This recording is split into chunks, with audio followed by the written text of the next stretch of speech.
Welcome to the Mary D Show. I'm your host, Mary D, here to be your guide as we extract wisdom and life lessons from top CEOs, thought leaders, artists, spiritual luminaries, and wellness experts. My intention is to bring you value in every show that sparks an idea, helps you break a limiting belief, or encourages you to create thoughts that uplevel your life so that you can know from the deepest parts of your soul that everything you want is available to you and that abundance is your birthright. In 2018, I healed from breast cancer holistically after surgery without the use of chemotherapy or pharmaceuticals. I love biohacking and plant medicine and exploring spirituality and what it means to be in relationship with spirit so that we can feel whole and complete no matter what life throws at us. My specialty in the business world is strategy and leadership, and my gift to each of you is my ability to listen so that I can help others see themselves.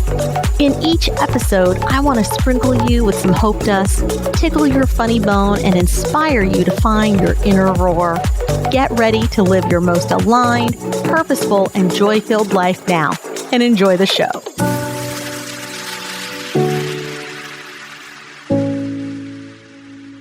Hello, beautiful people. In today's episode, I am going to share with you what I know now about intuition that I wish I had known much sooner, like as far back as I can consciously go. Some of you may be amazing at using your intuition, but I know that for many people, this is a struggle. And I want to see if we can do some myth busting today and open up a portal that invites you back in to your ability to fully tap into your intuition so that you're fully guided by source over human conditioning that isn't even completely yours. The dictionary describes intuition as the ability to understand something immediately without the need for conscious reasoning. I guarantee you that intuition is not something you have to learn, but rather something you already have. And you might say, no, I don't feel that tuned in. And what I want you to consider is that what has actually happened is that you've always had your intuition, and you in fact learned how to negotiate against it or with it. And you learn how to allow outside influence to create so much noise in your head that it's disconnected you from what you already had, from your knowing, from your intuition. I've heard some people also describe intuition as a sixth sense. And I actually believe that it's a natural part of our designed makeup, just like seeing or smelling and hearing. Some of us just have developed more confidence in some of those tastes and abilities over others because we're more tapped in, right? It's like how that one friend of yours can smell every single thing, and others struggle with it. Intuition is an energy and a vibration, just like understanding when someone is speaking our language. Most of the time, we literally speak in the same tongue or language, but other times we communicate nonverbally, and those nonverbal words can speak louder than actual words. Earlier this week, I had a thought about a lady named Debbie, and Debbie's very special to me because the way things came together was through intuition and synchronicity and fate, the universe connecting the dots. Debbie was at the same vet office that I was, and she was there on a day where I was loading up 7 little puppies because my dog had just had little babies and we were getting them their first set of shots. And Debbie and her husband were coming in to put down a very old white lab. And as she went inside, my partner at the time was super upset because he had stopped to talk to them on the way out and realized what was happening. Here we were getting, puppy shots, and there they were going to have to put down their beloved pet. And he felt really compelled and said, hey, I really feel like we should offer them one of these puppies. And I was like, sure, absolutely. I go in and I leave my number. And sure enough, Debbie calls me a few days later and says, thank you for the offer, but I actually don't take puppies. I like to take labs that are needing rehoming or labs that are older. And we usually have, 2 or 3, and that's really what we're looking for. Do you happen to have one that's maybe 2 years old? And at the time I said, no, we literally just have this litter of puppies, and most of them are spoken for. They're, full breed chocolate labs, and that's okay. If you don't want one, no problem. And we kind of hung up from there, and I didn't think about it again. as it would happen, a couple of years pass, and one of the puppies that I'd given to my niece, she ended up having to give back to me because her dad passed away. And it was just a tumultuous time for my sister and her family. And here we were inheriting back this little puppy, and it gave us a third in our home, a third dog. And we weren't quite prepared for that, but we made the best of it. We love dogs. And as we got to know this puppy and train her and make her part of the family in a way where she was much more obedient because she was a wily little dog who had not been disciplined, she kind of found her space with us. And at the same time, she was a little bit of an odd gal out because she was always the third dog. Lo and behold, I get a phone call from Debbie. And Debbie says, hey, we are in the market again for ideally a lab that needs a home again. Do you happen to have anything? And I said, wow, it's amazing that you would call me right now, Debbie, because a few months ago, I just got one of the puppies back.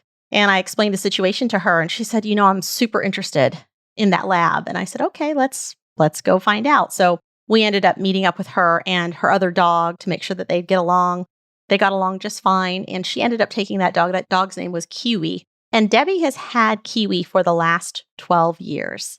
And these last 12 years, Debbie has never, ever let a year go by where on the birthday, which the puppies were born on my birthday, which is March 1st, she will send me a message and say, happy birthday to Kiwi D and to Mary. And thank you so much for Kiwi. She's such a delight. I'm so happy to have her. She makes my life so much better. And then once in a while, I'll get random ones from her at Christmas or throughout the year. And Debbie is always just gracious and happy and just in love with this dog who sleeps on her couch and in the bed and eats hot dogs every day and has just lived this life of going to the dog park and taking a walk and really living her best life. And as it so happened, this last week, I got a ping.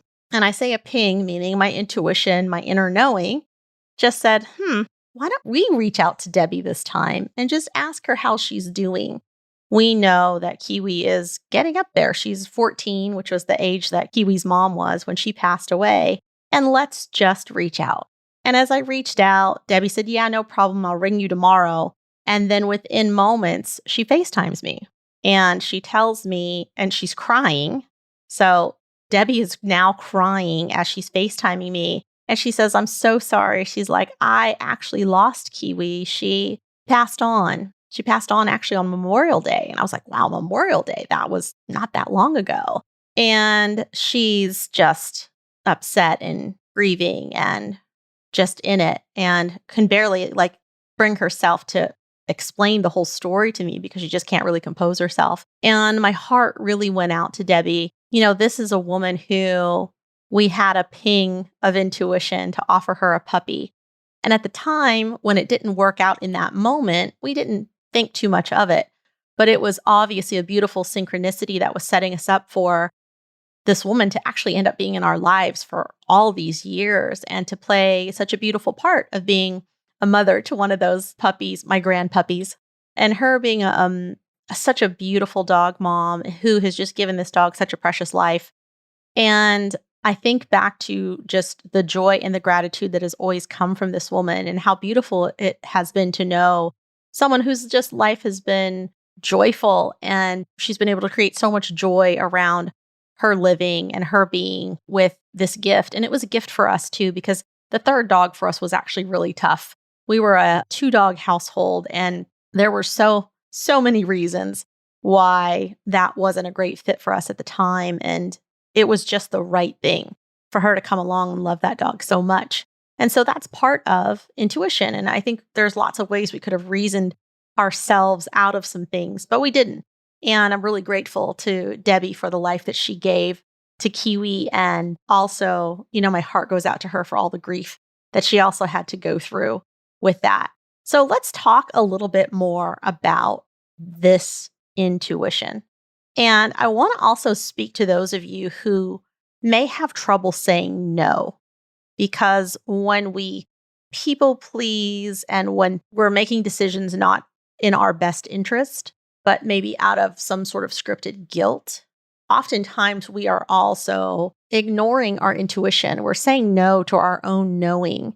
And I want to encourage you that if that's you, to know that there is a way for you to unravel some of those knots and straighten those out so that you can be in better alignment with yourself and with your highest purpose. Because our intuition is a sense and it's there to bless us and to bless others. And you just never know what comes about it unless you follow it. For example, I made a very conscious choice around not having children. And my deal with God was always that if I somehow got pregnant, I would all be in on mommyhood, but there were no surprises for me. And my feelings around having children, I felt like needed to be a hell yes. Otherwise, it was a no. And I've always had a knowing that I wasn't going to birth natural children. And I never have. And now I can't because of medical menopause that I went into after having breast cancer. And one of those things that's really assisted me along the way, and I've talked about the hell yes before, but there is a beautiful way that intuition can give us some of those hell yeses. And anytime we're making decisions, it should feel like a hell yes, because if it's not a hell yes, it's probably a no. This line of questioning helps me get a lot of clarity in my life, and it has done that in other areas as well. So, for example, post breast cancer, the oncologist wanted me to take a very popular aromatase inhibitor called tamoxifen to put my body into menopause to slow down the production of estrogen. When I checked in with my body, when I listened, and when I tapped into my own intuition around this particular drug, it was a hell no to me. And that hell no was clear for me based on the information that I had from mostly my intuition. The doctors gave me kind of a 50-50. This may work, this may not. We do it for everyone. It's what you want to do. You want to not have your body, feeding the estrogen. And I wanted to trust my body to do what it wants to do, which is to live. And that was definitely an intuitive decision because it wasn't the popular decision. It wasn't the popular decision from my oncologist and from those doctors and even from other patients that were my friends at the time that I confided in. And it was the right decision for me, though. 10 months after I had my double mastectomy, I had my last period. And the blood work that they did on me at the time let me know I was in full-blown menopause. So no drugs required, no side effects, nothing toxic in my body. That felt good for me. And I believe that it's part of why I'm extra healthy today. I am not poo-pooing anyone's choice, by the way, around kids or drugs. My choice was right for me, and I take full ownership of how I show up for me. And I'm reminding you that it is okay to trust yourself and get the answers that you need to help back up your decision so you can feel at peace about it. And your intuition should bring you peace. It should bring you clarity. And part of having the certainty and the clarity around intuition that allows, I know myself to move forward and stay out of indecision and to listen to what my body and soul are saying to me is by staying tapped in. And the question helps me cut out all the noise of guilt, people pleasing, and needing to be liked at the risk of compromising my authentic truth. And I want to encourage you to not compromise on your authentic truth, no matter what.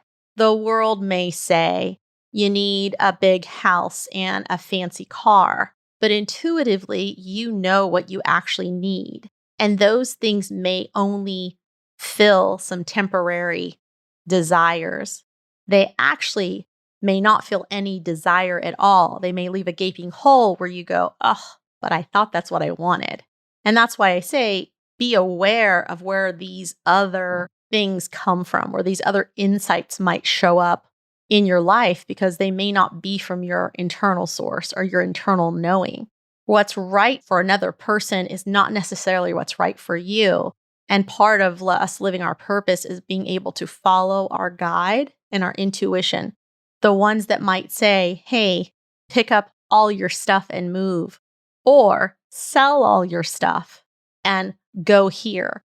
Even though you may not know why, there might be an inner knowing that says there's something for you there. How do we listen to that? I know there's probably some of you listening that are super practical and you're like, how are you going to leave without a plan?